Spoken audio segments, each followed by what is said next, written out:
शिव गुरु के चरणों प्रणाम करती हूँ। मैया पार्वती के चरणों प्रणाम करती हूँ, मेरा प्रणाम स्वीकार हो। साहेब भैया के चरणों प्रणाम करती हूँ, नीलम दीदी के चरणों प्रणाम करती हूँ, मेरा प्रणाम स्वीकार हो। सभी गुरु बहन गुरु भाइयों को प्रणाम करती हूँ, सभी माता पिताओं को प्रणाम करती हूँ, सभी देवी देवताओं को प्रणाम करती हूँ, मेरा प्रणाम स्वीकार हो। साहेब भैया नीलम दीदी के माध्यम से हमें 3 सूत्र मिलाए। पहले में दया मांगना है, दूसरे में चर्चा करना है, तीसरे में 1 से 8 बार से प्रणाम करना है। दया किस तरीके से मांगना है कि जैसे दरवाजे पे भिखारी आता है, दया से, भाव से, नेमी से कैसे भिक्षा मांगता है, बहन 2 मुट्ठी दाना दे दीजिए, बहन कुछ खाना दे दीजिए, इसी तरीके से हमें दया मांगना है। और दूसरे में आने जाने वाले व्यक्तियों को हमें बताना है, बहन हम शिव के शिष्य बन गए, आप भी शिव के शिष्य बन के देखिए, बहुत लाभ होता है, बहुत फायदा होता है। और तीसरे में 1 से 8 बार से प्रणाम करना है। रुद्राक्ष की माला द्वारा कर सकते हो, सांस द्वारा कर सकते हो, उंगली द्वारा कर सकते हो, जैसे आपका दिल चाहे, मन चाहे, जैसे आप कर सकते हो। आइए आप सबका कमलेश भक्ति चैनल पर स्वागत है। मैं आपको एक महाशिवरात्रि की चर्चा सुनाने जा रही हूँ, महाशिवरात्रि की कहानी सुनाने जा रही हूँ। कहानी बहुत सुंदर है और कहानी बहुत सुंदर है। मैं आपको एक बहुत गरीब की महाशिव चर्चा सुनाने जा रही हूँ। एक गांव था, तो उसमें एक गरीब और गरीबनी दोनों पति पत्नी रहते थे। तो बेचारे बहुत गरीब थे, उनके पास में न रहने के लिए कहीं जगह थी, न कुछ खाने के लिए था, न पहनने के लिए था, बेचारों के पास कुछ भी नहीं था, बेचारे बहुत गरीब थे। तो इधर उधर बेचारे जाते थे अपना मेहनत पेट भरने के लिए। तो क्या होता था कि एक शंकर भगवान का मंदिर पड़ता था, तो बेचारे वहां पर जाते थे और वहां पर अपना देखते थे सबको पूजा करते हुए। सभी भक्तों की भीड़ जब देखते, शिव चर्चा करते हुए देखते, आरतियां देखते थे, तो उनके दिल में नई नई किरणें, नई नई उमंग आने लगी। और दोनों गरीब और गरीबनी कहने लगे कि हम भी भगवान की पूजा, हम भी शंकर भगवान की पूजा करना चाहते हैं। हे प्रभु हमें भी शक्ति दो कि हम दोनों पति पत्नी और आपकी सेवा करें, आप अपने चरणों में हमको जगह दो। तो आप सब कोई जानते हो कि प्रभु तो प्रभु हैं, प्रभु के दिल में तो सबके लिए जगह रहती है, लेकिन हर किसी के दिल में प्रभु के लिए जगह नहीं रहती है। हर इंसान पूजा पाठ नहीं करता है। और प्रभु तो एक इतने महान प्रभु हैं कि प्रभु के तो जो भी चरण पकड़ लेता है, जो भी सच्चे दिल से 1 लोटा पानी अर्पित कर देता है, तो प्रभु तो उसी से खुश हो जाते हैं। तो इसी तरीके से दोनों पति पत्नी और अपने जाते थे मंदिर में और अपना वहां पे सर झुकाते थे। तो क्या हुआ कि दोनों पति पत्नी थे, तो बेचारे गरीब तो थे ही, तो वही मंदिर में रहने लगे।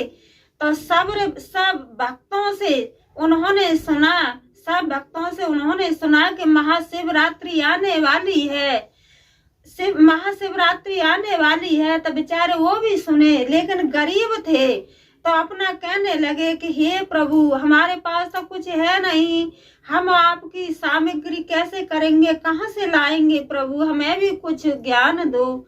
हे मेरे परमपिता परमेश्वर, हे माँ पार्वती हमें भी कुछ ज्ञान दो।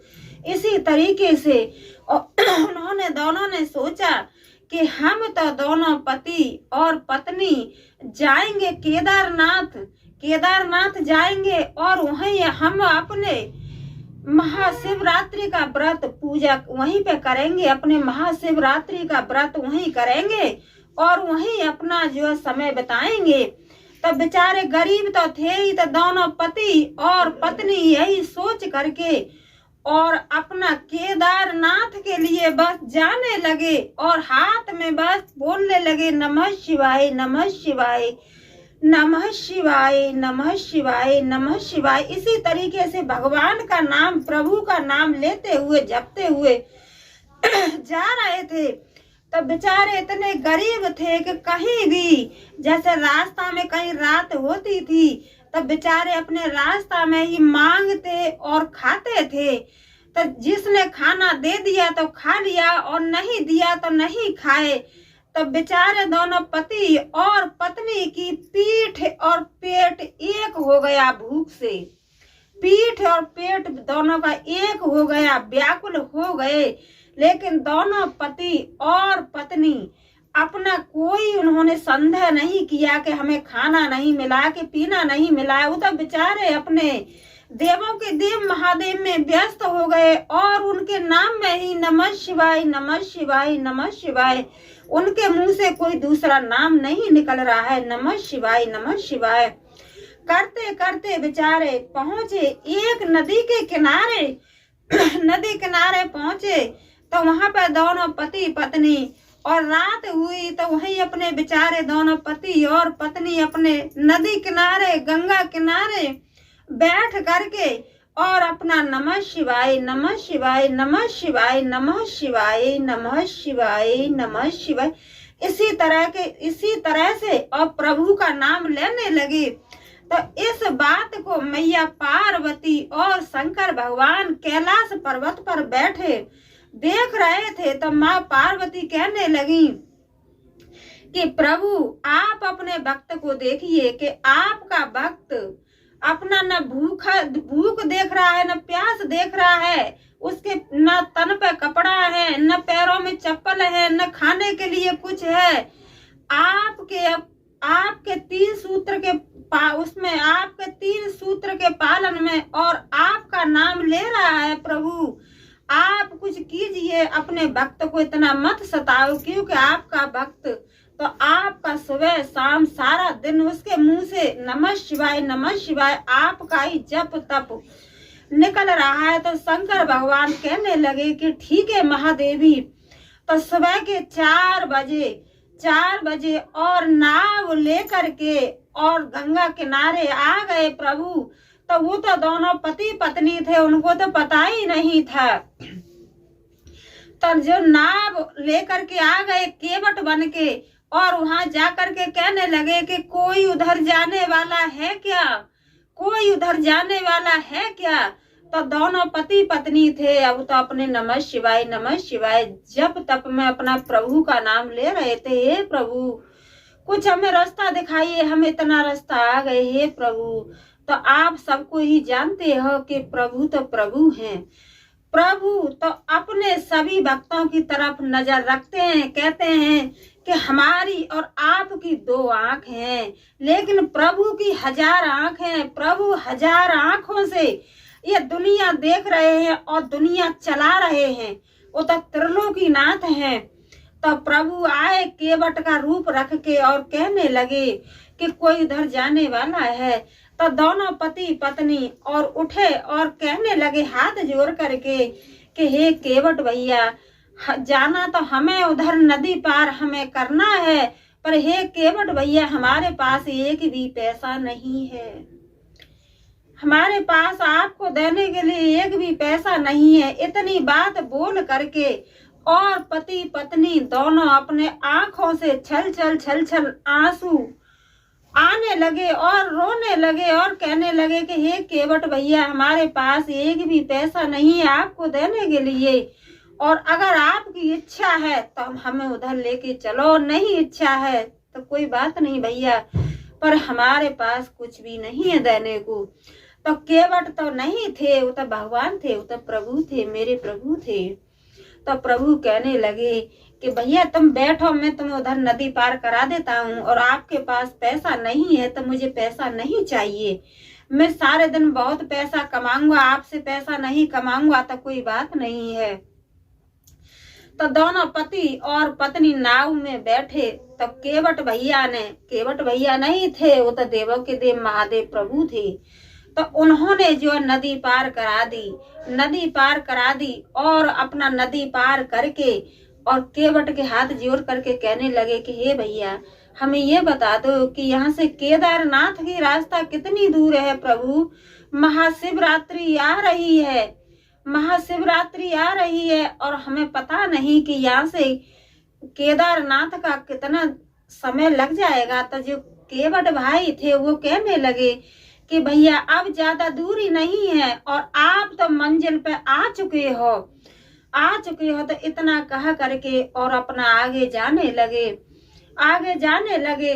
तो देख रहे हैं कि 2 घंटा 1 घंटा आगे चले तो देख रहे हैं कि वहां पे बहुत बड़ा पहुंच गए केदारनाथ में और बहुत विशाल मंदिर था। तो उसमें देख रहे हैं कि सभी भक्त और अपना लेकर के जा रहे हैं भांग धतूरा बेल पत्र और अपना पूजा की सारी सामग्री लेके जा रहे हैं। तो दोनों पति और पत्नी वहां कहने लगे कि हे मेरे प्रभु, हमारे पास तो कुछ भी नहीं है। मेरे प्रभु, हम आपकी कैसे आपका अर्पित करें? प्रभु, हम आपको क्या अर्पित करें? हमारे पास तो कुछ भी नहीं है। तो यही प्रभु उसका लगन लेके जा रहे थे और यही कह रहे थे कि सारे श्रद्धालु हैं, भक्त हैं, सबके हाथ में बेल पत्र भांग धतूरा पूजा की थाली पूजा की सामग्री जल में लोटा में दूध गंगा जल लेके जा रहे हैं। मेरे प्रभु, मेरे पास तो कुछ भी नहीं है, मैं आपको क्या अर्पित करूं? लेकिन ये प्रभु है तो प्रभु को कुछ नहीं चाहिए, प्रभु को तो एक भाव चाहिए। प्रभु कहते हैं कि मुझे कुछ नहीं चाहिए, मुझे भाव, मुझे पुकारो, भाव से पुकारो। तो क्या हुआ कि जैसे मंदिर के सामने और अपना इधर उधर बेल पत्र भांग धतूरा अपने नारे किनारे आदमी छोटी छोटी दुकान लगा लेते हैं। तो प्रभु थे, तो प्रभु दाढ़ी रखा करके और वहां पर बैठे थे और कहने लगे कि लो भाई, आप प्रसाद लोगे क्या? आप पूजा की सामग्री लोगे? आप बेल पत्र लोगे? भांग धतूरा लोगे? आज महाशिवरात्रि का व्रत है भाई और मेरे पास पूजा की थाली रखी हुई है और तुम ये ले जाओ। लेकिन वो दोनों समझ नहीं पाए, पति और पत्नी, लेकिन वो तो भगवान थे। मेरे भगवान देवों के देव महादेव प्रभु तो पहले से ही खुश थे कि मेरा भक्त इतनी कड़ी परेशानियां मुसीबत उठा करके चल के आ रहा है और भूख से दोनों पति पत्नी के पीठ और पेट एक हो गया। लेकिन मेरा भक्त ये सच्चा भक्त है। तो पूजा की थाली दी उन्होंने, साधु जी ने, वो कोई पहचान नहीं पाए और उनके हाथ में जैसे पूजा की थाली उन्होंने दी और गरीब ने और गरीब की पत्नी ने जैसे अपना पूजा पाठ किया, जल अर्पित किया।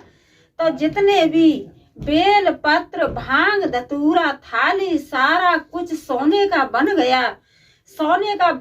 तो गरीब की पत्नी अपना बहुत खुश हुए और अपने देवों के देव महादेव में व्यस्त हो गए और कहने लगे कि हे प्रभु, हमें नहीं पता था कि आपकी भक्ति में इतनी बड़ी शक्ति है।